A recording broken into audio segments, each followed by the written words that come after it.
ginamit namin itong kagamitan na to sa electrical works namin, sa paggawa ng street light, mga poste, mga electrical works.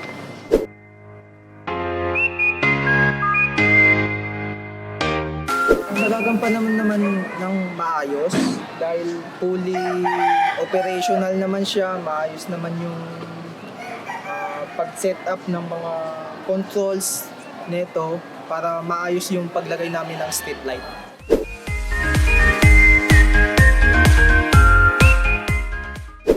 Quality maganda, maayos.